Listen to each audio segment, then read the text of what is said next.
All right, in this brief lecture for Module 1, I want to talk about human population. Of course, if we're interested in the question of human landscapes and human regions, it's important to simply understand physically, in a sense, where human beings are.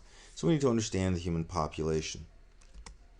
Now, when we talk about that, one of the things we're going to do is we're going to deal with population in terms of numbers, the population distribution, and then, of course, change through time, and an emerging concept, and that is of gender.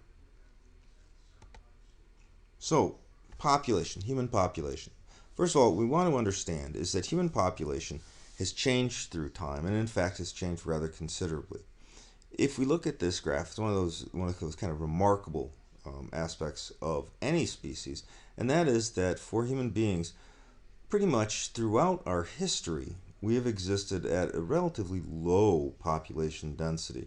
And that is, you'll notice, up until approximately the 1800s, and again, depending on whose numbers you look at, it took about that long before we reached the first million. But then once we hit that first million, you notice the 2 million to 3 million, etc., it took a very, very short time. In fact, our doubling time was rather remarkable. Now, this curve that you see three parameters that we kind of have imagined through time. The reality is that right now we're approximately 7 billion people on the planet, so we've overshot what used to be considered the low estimate, in other words, the low end of human population growth. An optimistic look right now says that if human population stabilized in the next 25 years, we would end up at about 7.8 billion people. Most estimates today think that we're going to come in somewhere between 7.8 billion and 10 billion people over the next century. So, human population is slowing in its growth.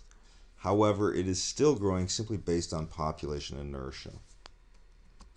All right, so population and population change. From a natural standpoint, what we can say is that human population actually is simply a function of, again, births and deaths. So we actually talk about birth rates and death rates. In other words, numbers per 1,000 in a population through time. So if you look at this, what we see in this is what we call the demographic transition model. And depending on whose model or whose interpretation of the model, there may in fact be 4 stages. Stage 2 in this case would be broken into 2 parts. But the important thing to know is that at the beginning, this is the pre-industrial phase. Human populations, birth rates and death rates were really quite high, somewhere around 40 per thousand for both. But because both were high, human population didn't change very much. Population stayed low.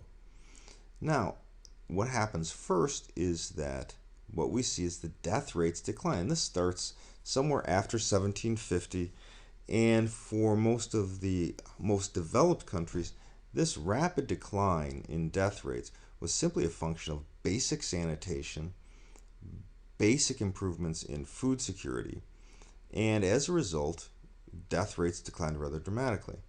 You'll notice that birth rates, though, stayed high for a considerable period of time. And in fact, when these two lines were very far apart, you'll notice also that the total population increased rather dramatically.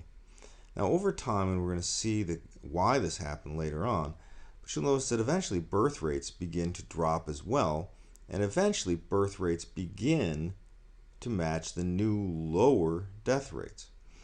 Now, in some countries, that birth rate has dropped even farther and in fact produce negative, and you'll notice up here, this is negative population growth.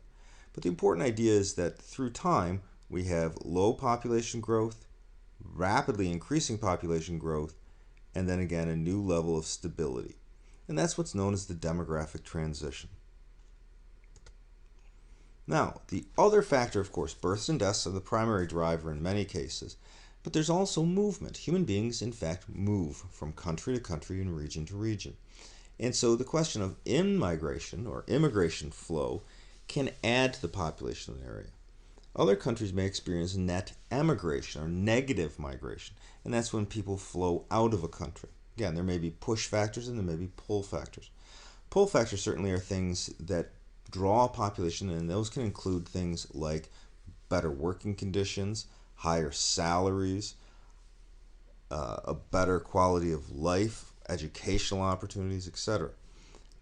We also have push factors, and those are often conflict, uh, personal risk, low wages, or lack of employment. All those things will push people out of a region. Now, we can also look at a population in terms of its composition. And one of the things you'll see throughout the semester are population pyramids. And if you look at these, what you really see here are sideways bar graphs. And right here, what you'll notice is this population in thousands, and the green side is males, and the red side is females. This happens to be Austria versus Jordan. Each bar represents what we call an age cohort. That is a 5-year, essentially, interval of the population. So what this is saying is that in Austria right now, again, these are in thousands, so we have, this is 100,000, just under 200,000 males between the ages of 0 and 4. Now compare that to Jordan, where we have, in fact, over 400,000 males between the ages of 0 and 4. Now what that means is that this cohort, 5 years from now, is going to be here, and that cohort is going to be here, etc. What we're most interested in is the reproductive cohorts, both male and female, because those are the ones that will be adding to this lowest line. In general, what we can say is a pyramid that is pointed like this, like an arrow, is an increasing population. A pyramid that is inverted at the base is a declining population. That is, we have more and more people in middle age and less children. And so we look at the age and sex composition of a population to understand its growth potential. Now, a new, or I guess an emerging aspect of population studies is the issue of gender and gender roles. And what we're going to see throughout the semester is that these three terms, I guess the gender triangle, is becoming increasingly important to geographers and really people that study culture and globalization. And we want to make sure that we don't confuse these three terms. So when we use the term sex, what we are really talking about is the biological category. That is, biologically male or female. It is not about how they behave or how they identify. Conversely, gender is how a particular social group defines the differences between the sexes. And that is a self-identification. Also, though, it can be what the culture defines. And so again, definition of differences between the sexes. Now, gender roles are an articulation of really both of those concepts, because it is in fact the socially assigned roles that are for males and females. Now, as we will see later on, different countries, different regions understand these relationships and in fact these terms differently. And it's an important point to kind of consider how that appears in terms of culture and also how globalization is impacting it.